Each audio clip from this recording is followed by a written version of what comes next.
episode of Inside Six Nations Special. I'm joined by Scenario Neil. We've got Rab Higgins joining us again, representing Ireland, Dave Brooks for Wales, Mr. Chapman representing England, and Damien representing France. How are you this evening, gents? Yeah, good, thank you, mate. How are you? Evening. Yeah, thank you. Not too bad, thank you. All good, good. We'll move straight on to it. Italy, Ireland. Rab, thoughts on this one? Can I just say, it's going to be a quiet week this week. There's not a lot to talk about, is there? Yeah. Shocker.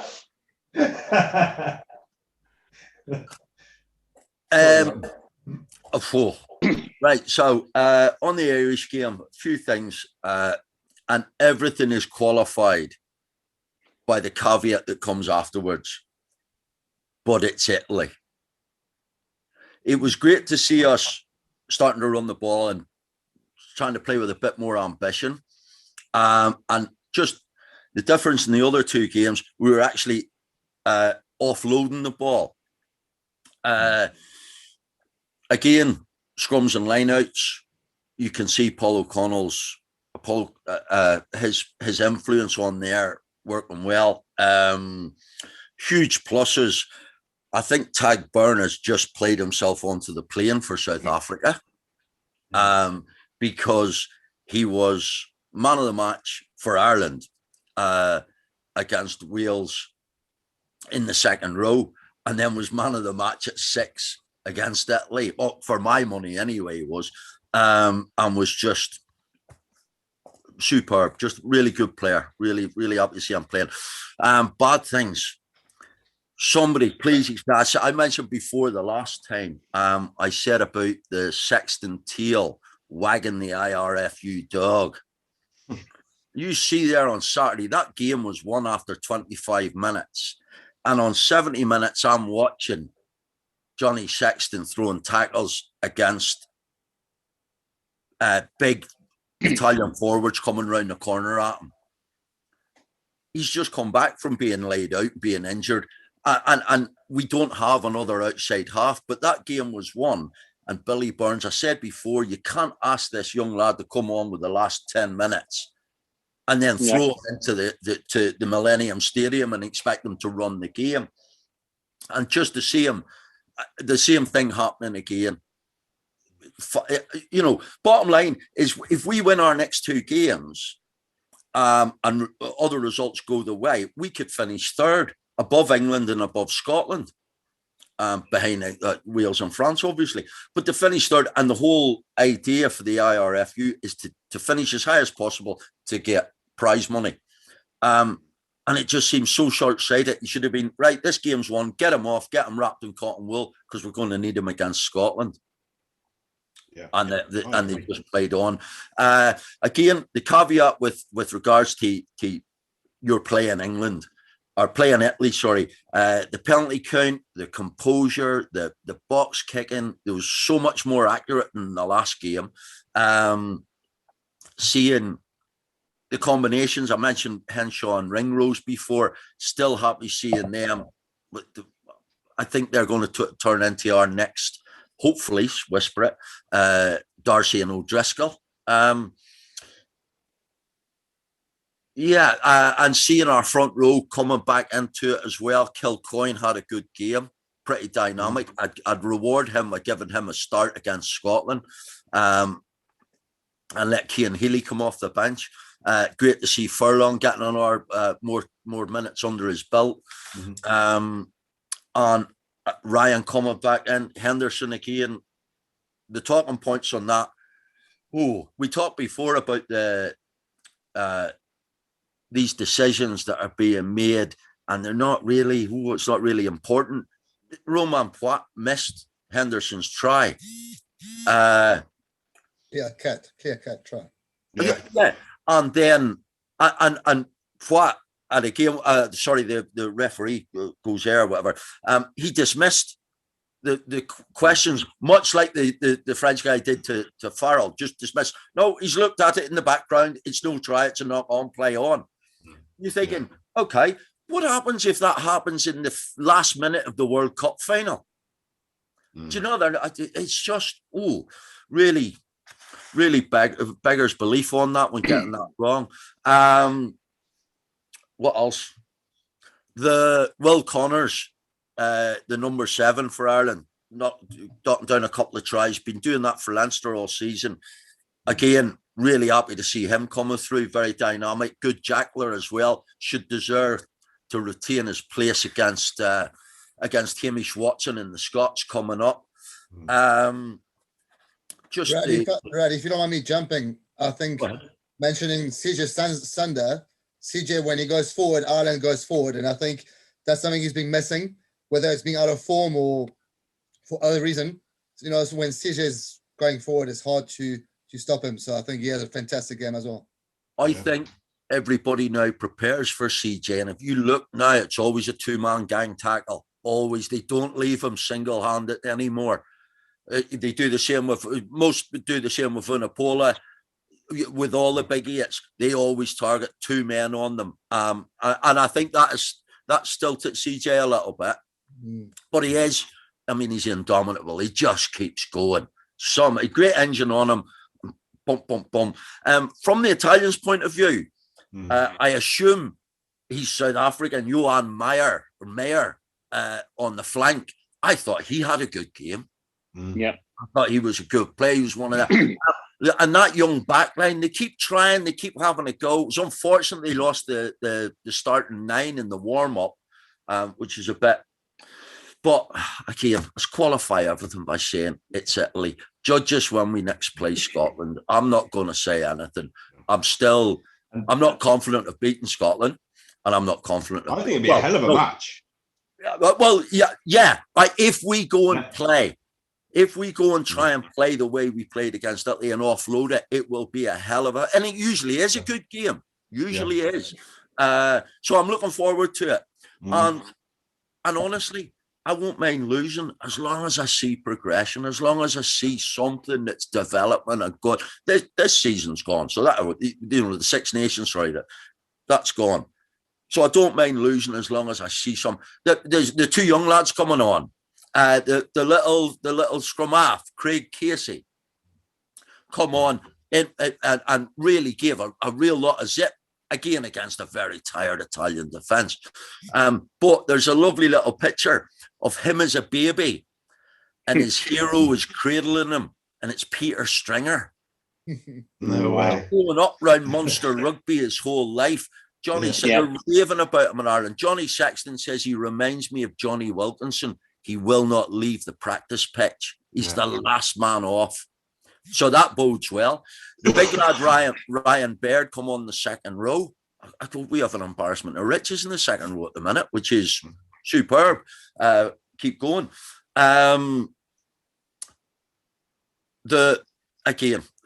It's Italy.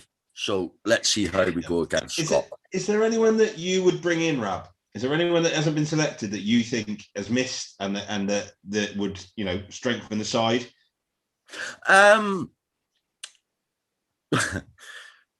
the Welsh chap, there's an article in the Irish press this weekend by none other than Donal Lenihan talking about the one that got away, Sheedy, the Welsh lad. He's got an Irish dad, played and was in our camps at under 18, under 20 level. And we've let him go. So there's one I wouldn't mind having him. Because Fair enough. But no, we have some. Yeah, okay, fair enough. Too late now. And we have some injury problems, guys, coming back. Another good thing for the future is Joey Carberry made a comeback off the bench after a long time out with injury for Munster on Saturday, and came through that pretty well. So we're getting there. We don't have a great strength and depth, and when we lose key players, we sometimes it can affect us. And Sexton being the main one amongst it. We didn't miss Conor Murray too much, but he is. John Cooney and Craig Casey have been sent back to their squads, so they expect him to be fit and playing again or available against Scotland. Whether he starts or not, we'll see. So a little bit of optimism, but tempered with a bit of realism in that we have much sterner tests to come. So yeah. What is your opinion on Cooney? Because he's always been very highly tipped, but he's never really got the minutes some say he does deserve. I don't know. I think maybe he's upset. Well, no, because he must have upset Joe Schmidt because he didn't get a look in with Joe Schmidt either. And maybe Farrell has carried that mindset on. But as I said last time out, there were times in the past when Conor Murray's been playing on one leg, but they still pick him. And Cooney was the best 9 in the Northern Hemisphere, at least. Well, until DuPont comes along, of course. But he was boss. He was running Ulster. Ulster were relying on him, and he would have been. I think it would have been great to see him because he went and he took on international packs away from home with internationals in them like Bath and Quins, and he went to France and okay, we didn't win, but he played well. And it would have been great to see. Now, I think at 31, he may have missed the boat, unfortunately. But as speaking, put my Ulster hat on, I'm quite happy with that because we miss him when he's not there. But he's a fine player. Definitely. Any other thoughts on the game for anyone? Do you all watch it? If I'm honest, I missed it, but obviously I saw the result. But yeah, it'd be interesting to see if anyone else had any views on it. I think we gotta give Italy a bit of credit. I think Italy's been going through a rebuilding phase for the last, you could argue, 20 years or so. I think they're now finding their way. And Franco Smith is trusting the young generation, bringing in some lovely players.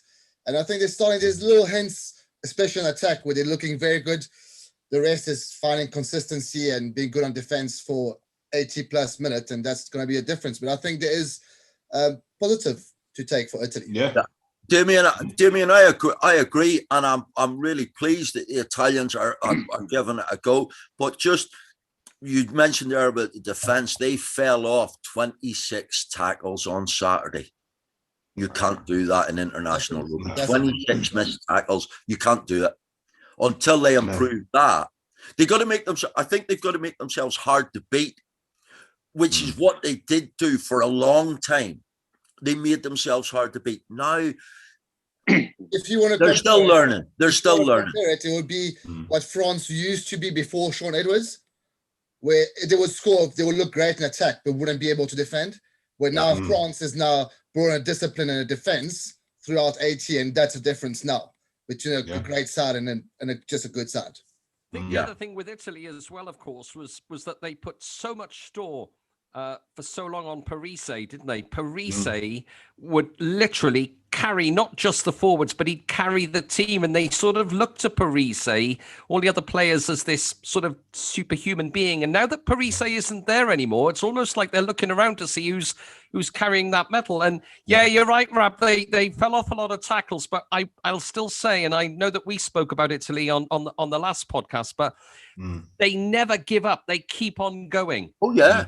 Which is testament to, to what they're trying to achieve. I'd love nothing more than to go into an Italian game and to think, well, who's going to come out on top today? It just seems at the moment a little bit upsetting, disappointing that, oh God, what are they going to keep the score to?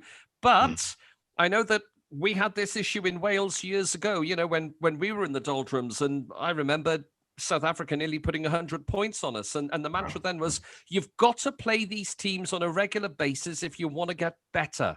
And that's what they've got to do. Yeah, it's a great show. Great show. That's the only way you test yourself, isn't it? Ultimately, and push yourself further.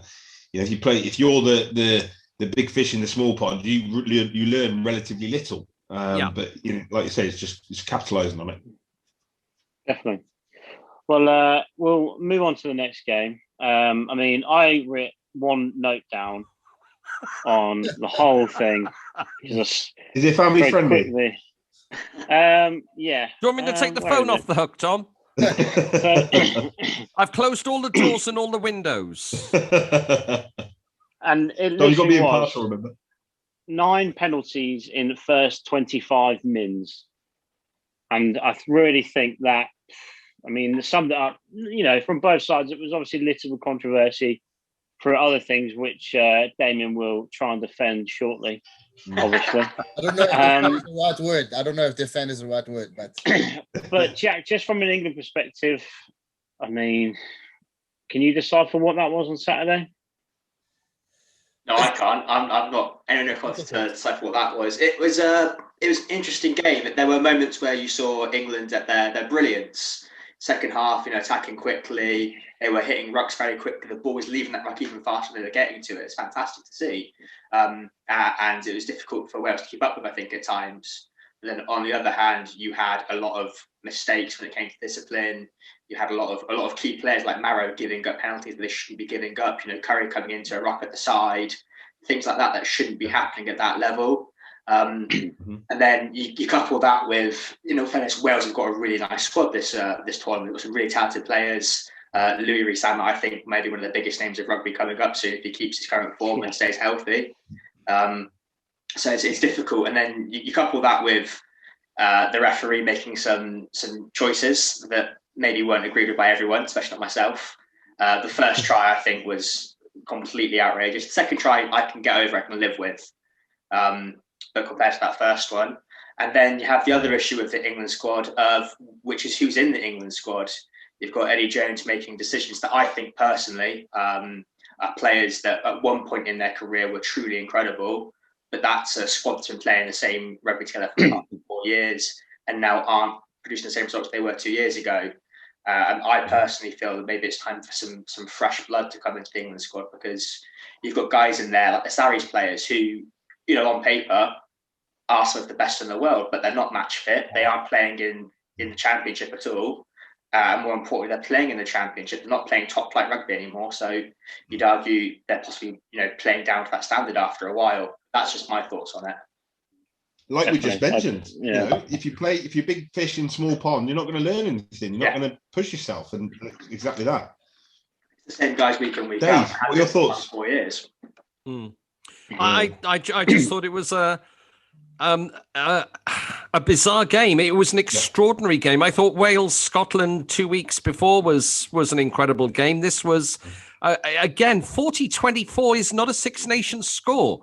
It's not a Six Nations score. I don't care what people say. I actually had, much to Jack and Neil's delight coming up, I actually tipped England to do it on Saturday by 2 or 3 points. I thought England's attack, when we saw in glimpses of their attack, they looked more sharp, they looked more dangerous. But Wales, we didn't have to do in the first half, the first 25, 30 minutes, we didn't have to do anything. We just let Maro Itoje do his business, concede 3 or 4 penalties. I think you've kept a tally, Dom. I think I counted 4 in the first 5 minutes that England had given away, and again, it comes down to discipline. You can't win an international by giving away so many penalties. And I think we sort of, we fed off that. And I know that we mentioned Callum Sheedy. He mentioned in one of his post-match interviews to one of the papers, he said, the minute we knew England were giving penalties away, he said, we looked at each other and we knew that we could turn the screw. We knew that we had them,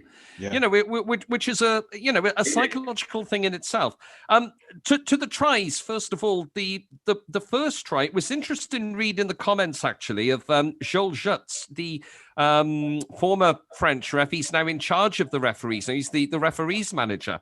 And he was saying that, he said, from the moment the referee actually says time on, he says that's when the game can actually recommence. So in that respect, what Dan Biggar did was perfectly legal. And the other thing, when he says to Owen Farrell to go and talk to your players, now, there's a bit of an interpretation. When is he going to talk to his players? Now, Owen Farrell could then say, right, I'm going to talk to them now, or I'll talk to them during the next break in play. Yeah. So in effect, Dan Biggar, I thought, was really alert. Time on, go. He could see that the England defence was more or less gathered under the posts, and obviously signalled to Josh Adams, go, because I'm going to kick this one down towards the corner. So I thought the first try was clever, was alert. The second try, again, he's commented that obviously Rees-Zammit didn't have control of the ball, and it's a knock on. And he's also commented, Joljutch, that sometimes we tend to put these situations too much under the microscope. And yes, we've got the TMO there making the decisions, but let's just pull back a little bit, you know, and let's just apply a little bit of common sense. The ball has been knocked forward 9 times out of 10. That would be given as a knock on. Yeah. And it's been given as a try. And the look on Liam Williams's face and Louis Rees-Zammit's face, I think, said it all when that try was given. So from those instances, I think that literally gave Wales the momentum. And let's not forget, it was 24 all. The final 13 minutes, we've slotted 3 more penalties over. We've taken control of the game there in that final 12, 13 minute spell where when England got back into the game and up pops Callum Sheedy and over those penalties go. So what a kicker he is, though. What a kicker he is. Absolutely. Lovely draw. The one that got away. Yeah. I have to say, sorry, Rab, I'll apologise again. You're right, Neil. He is a kicker, and this is what Pivac wants now. He wants competition for places. You know, Alan Wynne-Jones, Jonathan Davis, George North. They're not going to be around for much longer. Possibly after the next World Cup, that'll be it. So he's probably thinking post France. Post 2023. But I just thought that, you know, England's discipline, going back to you, Jack, do you think Eddie's picking Saracens players just literally in his sleep? He's not stopping to think, hang on, these guys, you know, they're not, as you said, they're not Premiership fit. They may be Championship fit. It's a whole different ball game, isn't it, between the Championship and the Premiership? I wonder if it's more he's thinking, you know, this team, so back to the World Cup, was, you know, top tier, top standard, arguably one of the better teams in the tournament. You know, based on that, Saracens were dominant for so many years in the Premiership.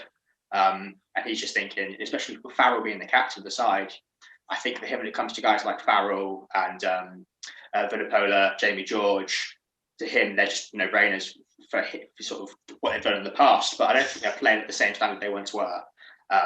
Daly, especially not. I actually thought he had a good game on Saturday, Daly. I thought he was much better than promise. It was the same game. Daly, I thought he was much better than he has been the last few weeks. Neil, I expected him to run out in one of those blue and white striped aprons, you know, like butchers wear. He butchered 3 chances on Saturday. A few too many knock-ons, drop kicks. Maybe I was watching a different game. Maybe we were, mate. Who knows? But I definitely think Eddie's picking players in his sleep there, and maybe some fresh blood needed to give some competition for positions. Because I feel a lot of those guys, like Farrell, feel so secure in that spot, and maybe they shouldn't feel so secure. Maybe someone. I read an article about this, what we're talking about at the weekend, and it's called pedalization. We put them all on pedestals. And we expect them to perform on those pedestals every single time they play. And when they don't, we go, oh, yeah, but it'll be all right next time. Yeah. Because of work like that. Achievements. Yeah. No, that's what I think anyway. Just coming back to the first incident, referee, not to dwell on it or pick it apart anymore. Damien, obviously, there's been a lot of press around this. What are you sort of reading on this? Look, it's difficult. Like Dave mentioned, a very bizarre game as a referee. But as a referee, I think if you have a side considered 5 penalties in a row at the beginning of the game, your mindset is already, you know, towards maybe carry on penalizing the sides that's going wrong. So the mindset is already not great. Then, you know, you look at a 50-50, the TMO didn't seem to be that clear either. So on the field, hot-tempered, you know, it's. I think it was a decision maybe that was made a bit too fast or not clear enough. It's just a lot of different element that comes into play. I think we got to consider, you know, and obviously a human error. We got to be aware. Oh, sure, definitely. I mean, it's not an easy job. If you look at it, I'm just talking about the second incident for a second now.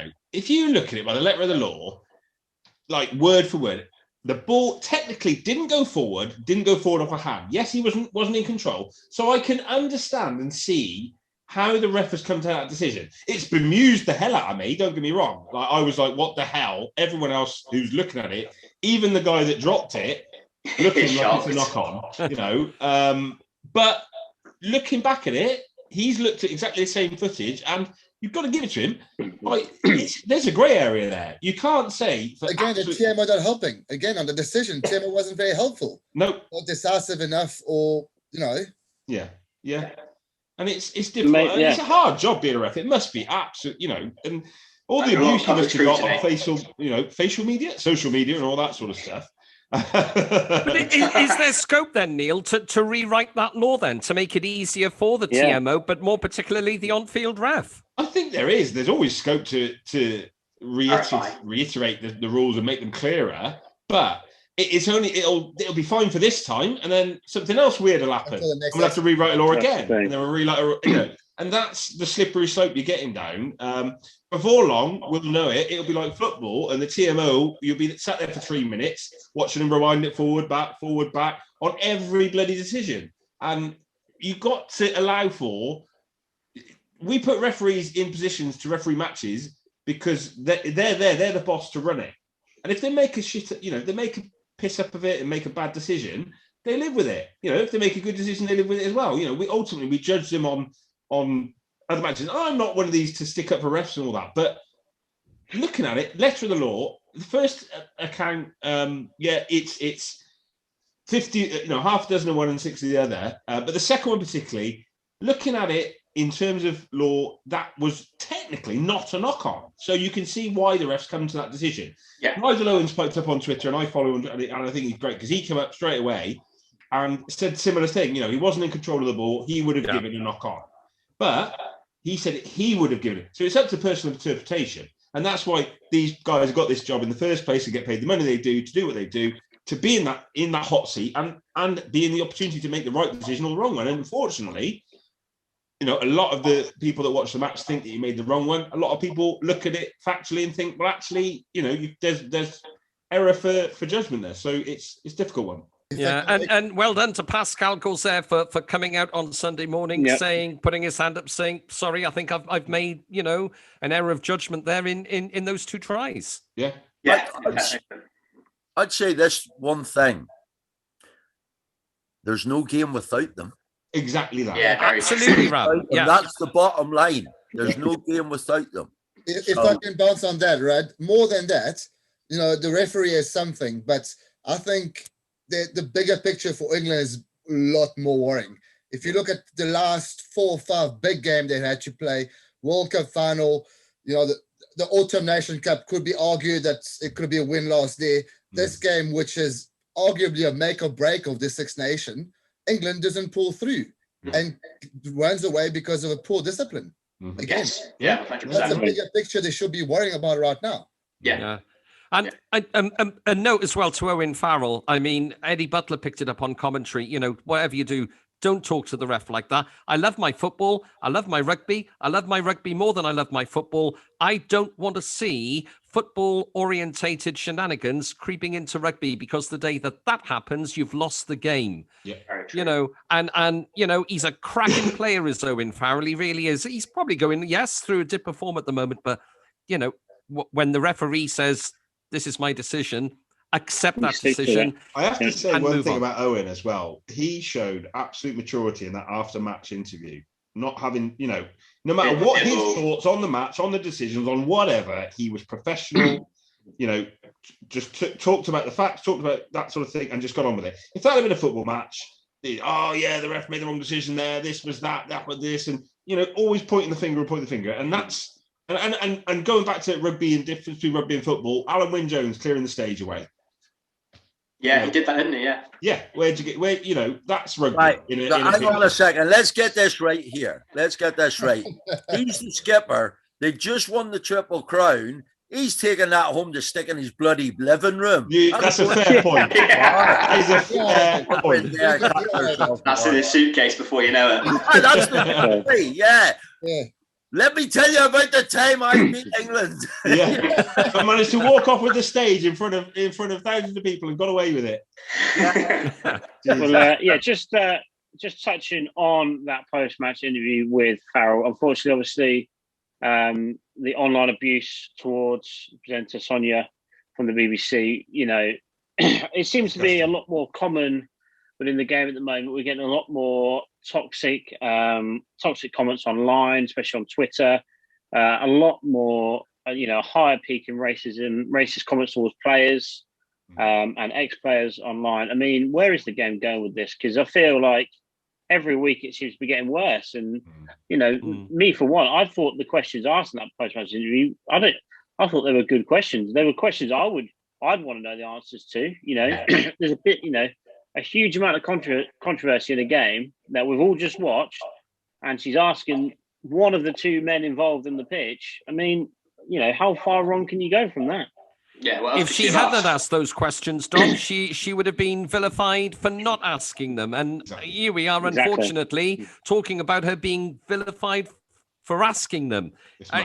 She can't win. I thought, she's a journalist. She's got a job to do. The questions were pertinent.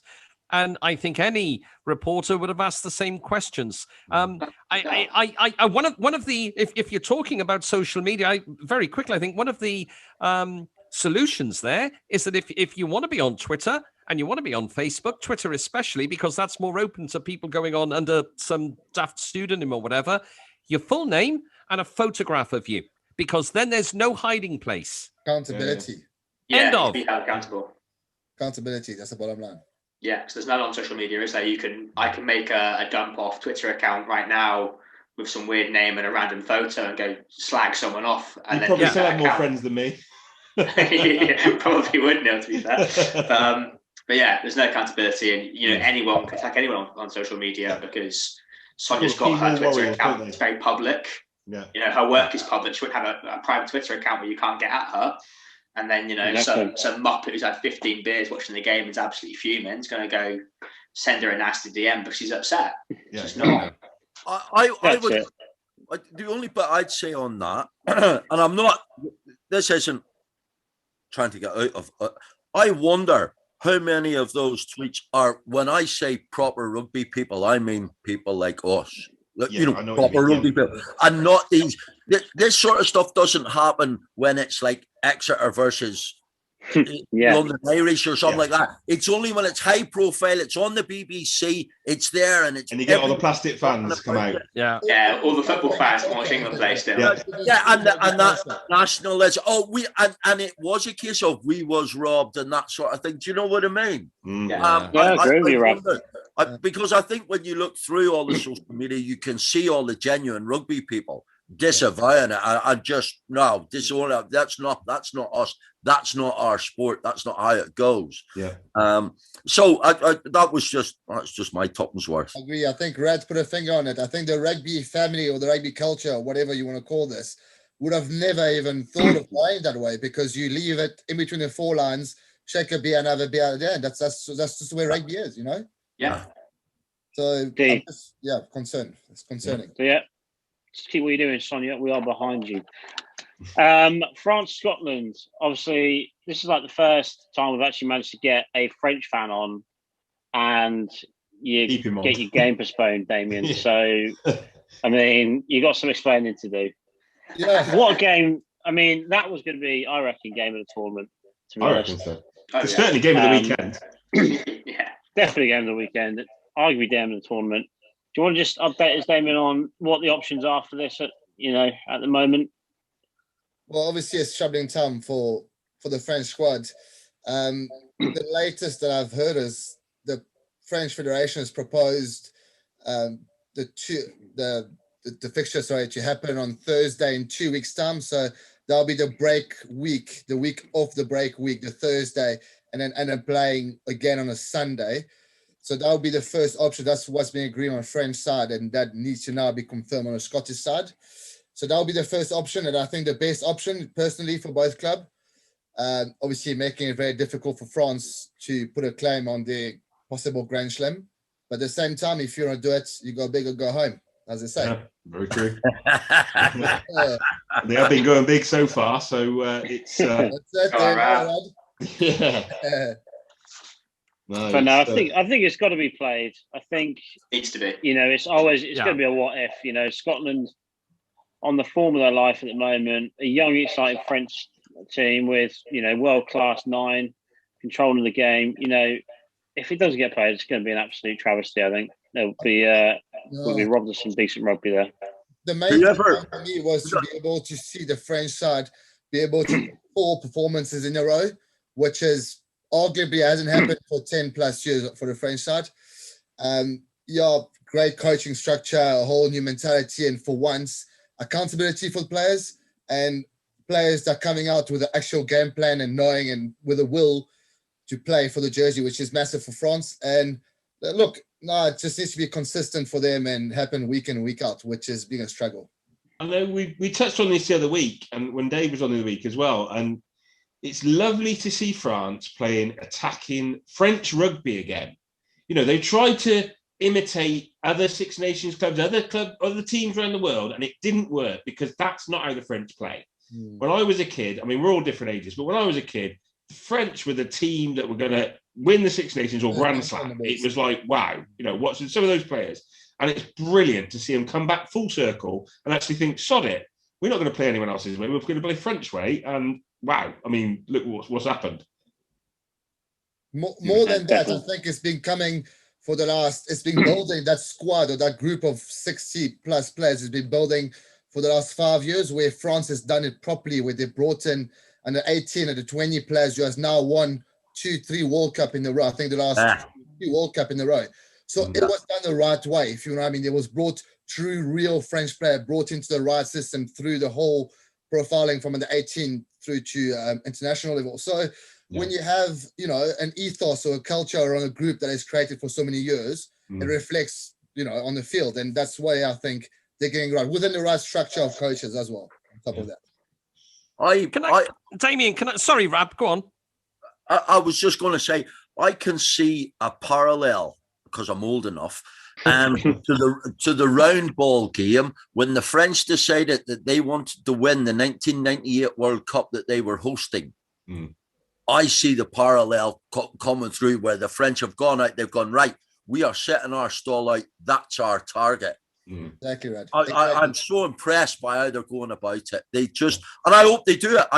I'm saying it now, 3 years out. I hope they win it. Or 2 years out. I hope they win it. Yeah. Well, if they win the first game, they got a chance. Yeah. Oh yeah, of course they got the AVs up first, haven't they? Oh, Jesus. Damien, I was going to ask you in light of everything that's happened over the last week or two with the French squad, on a scale of 1 to 10, how safe is or was Fabien Galtier's position? Because it looks now, as we've said, the 26th potentially could be the rearranged fixture. Because I tell you what, with all due respect, given where he's brought the French squad to the style of play that they're now playing on the eve almost of a World Cup in just over 20 months' time, that would be the most French thing of Frenchness, wouldn't it? For a French implosion and Galtier to be dismissed from his job. How safe is he at the moment? Well, Dave, like I mentioned earlier, I was excited to see if France was be able to do it for 4 games in a row, perform. And there has been France's history for the last 20 years, 10 years, where they've just done well, and then something will blow within the camp or the coaches. My personal opinion is Laporte is actually a personal, very good friend of Galtier, which could help. And Laporte has already come out, say he's supporting him, and all the top dogs in France are behind him.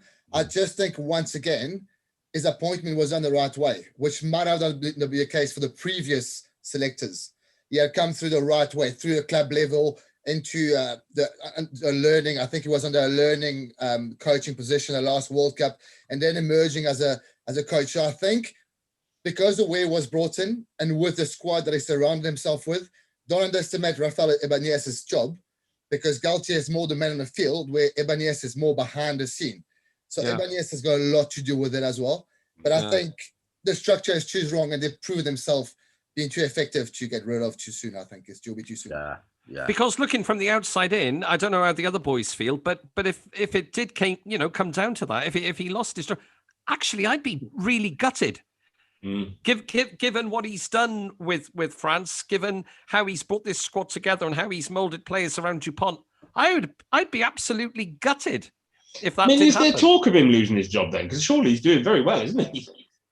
What I mean, Neil, is over the COVID situation. Oh, I see. Sorry. Because he technically would have broken the bubble first, so that's where, the French are always the first one to ask for people's head, aren't they?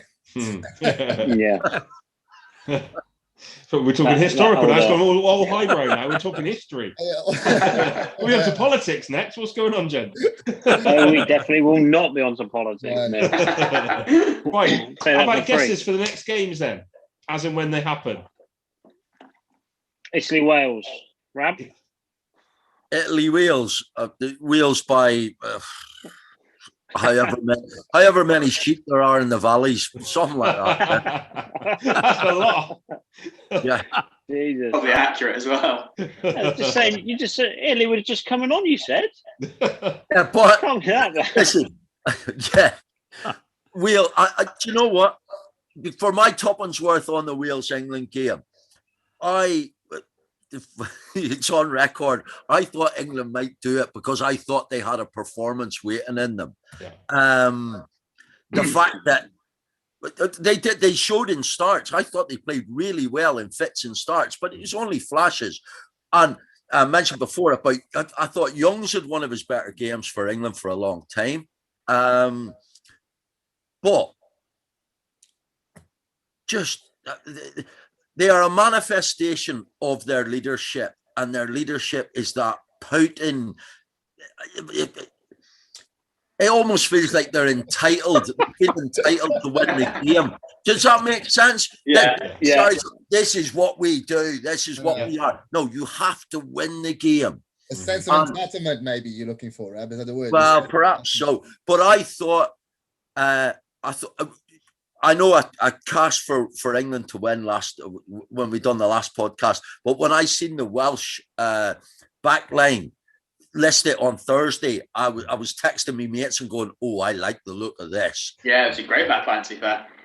This looks, and if they can get a bit of parity, if they can get close to England up front, which they did, or rather, England just should be kicking their own arses for how many penalties they give away. Yeah, that's criminal. Yeah. And I'm going to say this. I said it last time. You don't pick second division players. You get them playing at the top flight, and then they get picked for international test rugby. Not you can't go and play Ealing Trailfinders and then go and play Alan Wynne-Jones the next week. It doesn't happen. I thought Alan Wynne-Jones, before that Saturday, I thought he was sitting 5th or 6th in the Lions pecking order. I think he's now there. He led his team on Saturday.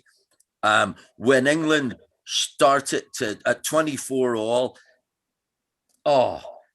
Alan Wynne-Jones said, "Listen, boys, this is how we're going to play this game." And England played into that. England gave it to them with the first penalty, and then Wales we'll have this game, put it in a headlock, and the game went away from England. And I think a lot of those Welsh players they've leapfrogged a lot of the English players in terms of the stock for the Lions. I thought Reece Summit has got to be on that plane. As and when it takes off, Reece Summit has got to be on that plane. Absolutely. The Welsh back row, had a lovely balance to it on Saturday, Dave. I don't know if you thought. I thought Navidi made a couple of little mistakes, but he's coming back from injury, and I thought he'll get better, but Faletau and Tips were just. I was just about to say. Yeah. No, he got the man of the match, didn't he? My favourite Welsh player at the minute, Adam Beard. What a bloody nuisance he is. I thought he was great on Saturday. I've yet to see him play badly.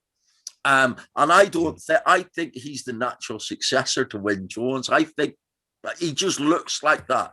I've been very impressed with Adam Beard. What do you think of him, Dave? You've just stolen my thunder, Rab. Absolutely, because that. Yeah, no. I'm glad you have.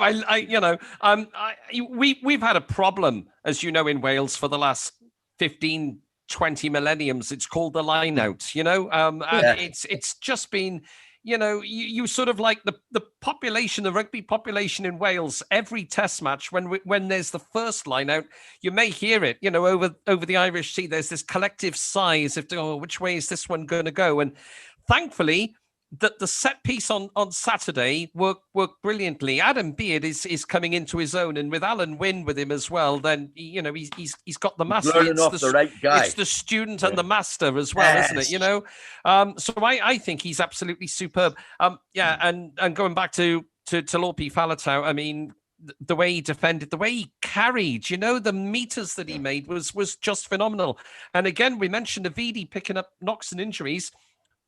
Talopi's been the same. He's picked up injuries as well, but he's back now. He looks hungry. He looks lean. He looks mean, and he looks like he wants the ball all the time, which is terrific to see.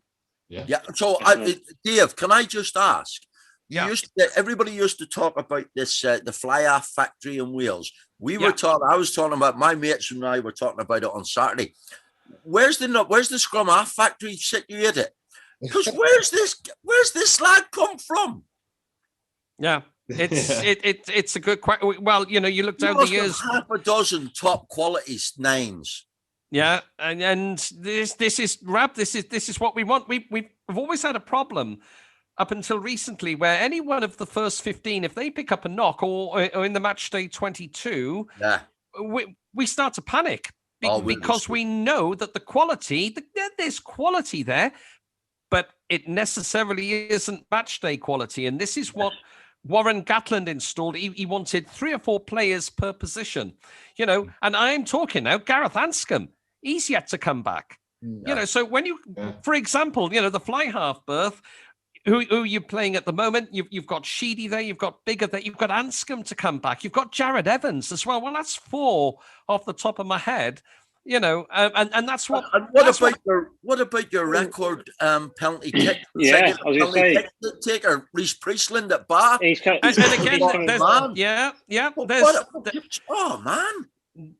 another one, Jamie Roberts. In the form of his life, not being picked. But I suppose there lies the question of the style of play that Wayne Pivac wants. Does he want that crash ball in midfield? I honestly don't think he does. Well, he didn't at the Scarlets. Well, modern rugby is going with a 10, 12 playmakers. That's the way modern rugby is going. And your ball crash now being more 13, 11, 14 option out wide. That's where you're looking to play. Yeah. Oh,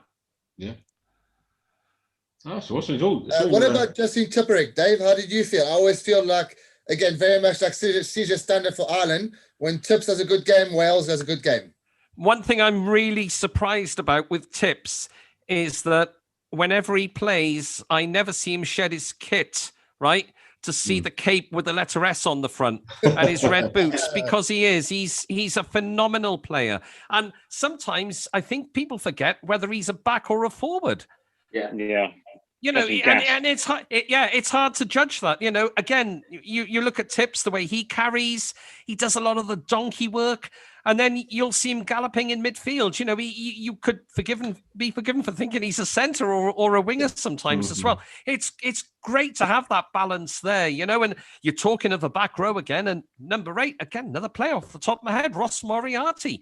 Out with a knock at the moment. So this is the sort of squad that Pivac wants. You think Ellis Jenkins, Anscombe, Ross Moriarty. There's a whole raft of players out there who are knocking on the door to come back. Useful as well, yeah. Wainwright is decent, yeah. Will they come back at the moment? Because if we continue the form that we've got, or have we been lucky? I don't know. That maybe is a debate for another time. But you stick with the players who are winning you test matches, surely. Mm-hmm. Yeah, so I take it you're picking Wales to win on it against Italy then? I'm picking Wales, Tom. I don't think anyone... Is anyone going to pick Italy? Should we just have a show of hands? No, but I just think Italy's goal should be to continue their way forward. Yeah. And just maybe to be able to put up let's say a good 25, 20 minutes, 10, 15 minutes per half, where you're competitive, where you're effective on attack and defense. I think that should be their goal. Yeah, absolutely. But Wales again has this little problem sometimes that when they're expected to win well, they don't always necessarily win well. I think it's in Rome. When in Rome, Dave? When in Rome? When in Rome, absolutely, Neil. I think Italy, in fairness, they may view this as a real chance for them in a way, because we've had a couple of close games down the years. I'm not going to say Wales by a hefty margin, but I'd say something like in the region of, I don't know, 35-12, 35-9, something like that. It's not going to be. I don't think it's going to be a cricket score, but I think Wales will have to work for it, and then sort of like gallop away in the final sort of 25 minutes or so. Everyone concur with that, or is there any other views on that? Yeah, I think you've nailed that one. Points victory for Wales will be a disappointment, I think, personally. Yeah. Definitely. England, Italy are going to come to you on this one, Damien. Huh? No, England, France. Sorry, come on. Again, I think France, if there's going to be a test of how good they're going to be and how well they'll be able to perform, this is going to be it. Be careful of England back against the wall. We cannot afford to lose on the weekend. I'm worried, but if France comes out of it, I think it's a massive, massive step forward mentally for 2023. But I'm worried about England back against the wall. Do you think that he's going to change the team at all, Eddie? He needs to, I think. Well, you will have to, that's a question mark. Do you have everyone available? Who's available? There's question marks, but I think it's good. I think it's good for France to get tested now. If you need to put in new players, are they going to shine? I think it's exciting. I think it's an exciting time for France. You can see it in a negative way, or you can see it a positive way. I think they're going to stick with the positive, hopefully. Excellent. Good advice, that is. Middlemore, England, France. I think if France come back from their little COVID scare and they keep the form that they've had so far in the tournament, they will take England, I think, honestly. They're looking like a very strong side right now. Dupont is an absolute wizard when it comes to distributing that ball. There's not a player like him right now in the tournament, I don't think, who can do what he does at that level. And then, of course, French defensively, how many times in the past couple of years have you seen them stop England and meet out on the try line, 10, 15 phases and turn it over? So I think if France come back in the form they have been so far, it's going to be a rough game to be an England fan. But if England come out firing all cylinders and they play the rugby that we know that squad can play, then I think we're in for a hell of a game. And England, if they come and they play with their hearts on their sleeves like they know how to, I think we're looking at a very close game. But I think France's current form, they may edge us, quite honestly. I think it comes down to how England start. If they're just going to start giving away penalty after penalty again, they're going to have this. They're going to have a bit of this hoodoo hanging over them. We're going to carry that through this week and into the next game, and it's going to be like, the referee may even have, just subconsciously, I'm not going to say they lost the referee, but, you start giving away penalty after penalty, it just naturally reflects value as a team. And then, talking to him the way that Owen did. And talking to him the way Owen did. Atoje and the likes of Hill and Curry, these are all meant to be, international players. They're playing a World Cup final, not so long ago, and they're just, lose all composure at the breakdown. So I think it's just, depends on the first 5-10 minutes if they can settle down. But I mean, if they can continue to give away penalties against the French like they did the Welsh, I think we're in for a big hiding. And Scotland, Ireland. Or Ireland, Scotland, which way around is it? Scotland, Ireland. Be cold up there, Rab. Well, on the is it England, France or France, England? England, France.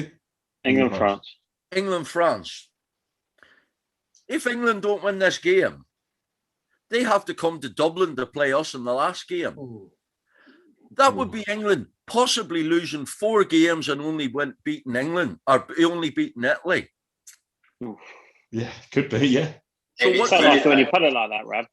What's Eddie going to do about that? Is he going to stick with his tried and test it against France, or is he going to turn and give them a chance to rectify their mistakes from Cardiff, or is he going to go? Do you know what? Yous aren't up to playing this French team.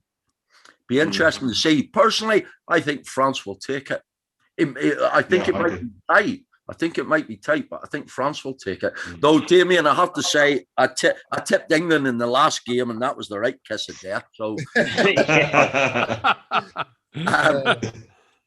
us versus us going away to Scotland. I think it will be a good game. I think it will be tight. I don't think it'll be a tight game. I think there'll be if we go and play and try and play with a bit of ambition. I think the Scots play with ambition and throw it around a little bit. I can see it being a weaker of a game, and there might be less than a score between the eventual winner, and it will be something like 30 points to 25 or something like that. And who knows? But I think the Scots have got a little bit too much for us at the minute. Everyone agree with that? Or any okay. Well, I tell you what, Rab, they'll have the added advantage, like the French coming to Twickenham, of having had an extra week or two off. Yeah. Having not played this weekend, how much of an advantage will that be for the French and for the Scots? Or are they underprepared then? That's it, Red. It does work against you sometimes. Missing a week of playing and going back to week the week after does work against you sometimes. Yeah. I can remember back when the Premiership had playoffs, and that team that had the Lion week before the final. I mean, who was it? Was it between Leicester and Wasps? And Wasps went and wiped the floor with them. Yeah. Because they built the momentum and going. So that's a double-edged sword. I'm not too sure on that one, but it does give you a chance to recover from knocks and bangs and injuries and stuff. Yeah. So. Let's see. I don't know. I'm looking forward to it. I'm excited about that game. As weird as this Six Nations has been so far, and it has been bloody weird. Some of the results, some of the decisions, all that. It's been one of the more interesting ones, hasn't it? You know, there's nothing. It's like the FA Cup this season. Anything can happen. You know, and I think that's quite good in a way. It's a testament to Northern Hemisphere rugby as a whole getting better, and it's just being more competitive. And it's for once. You know, having 5 nations that are possibly be able to compete with anyone. You know, it's the level we're at. Well, we were saying this 2 weeks ago. That's what we want ultimately. Is we want the Six Nations knowing you go into every game every week going, bloody hell, are we going to win this or not? You want every team having a shout, an equal shout at this tournament, and it will propel every nation in that tournament to the top tier of world rugby nation, across the world, because. There'll be nothing. You've got teams playing against each other like that close to each other in this sort of tournament every year. It's only going to propel every nation, I think. Yeah. Definitely. Well, I think that rounds up this week. Thank you very much, gentlemen, for joining us again. Damien, thanks for coming on. Hope we can get you on again soon. Rab, same to you, and Dave Middlemore. See you again, so much, mate. No worries. I'm going to come back anyway, mate. Excellent. No worries. Well, thank you very much, and hope we can catch up with you all soon. Cheers. Enjoy the rugby, guys. Cheers, lads. Take care. Cheers. All the best. Catch up next week. Take care, boys. Bye.